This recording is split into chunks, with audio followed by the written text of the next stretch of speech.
Welcome. Today I'm with Skullcandy Indy and I'm going to show you how we can move them to the pairing mode. So as you can see, currently they are not in the pairing mode because on the available device list I cannot find them.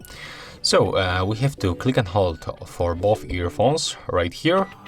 Let's make it right now and take a look on the indicators. They blink once, and right now we have to wait until one of them start blinking quickly. Right now it means that they are in the pairing mode, so we have to refresh the list. And there it is. Right now we can connect with them. As you can see, everything is fine. So that's all. If you find this video helpful, remember to leave a like, comment and subscribe.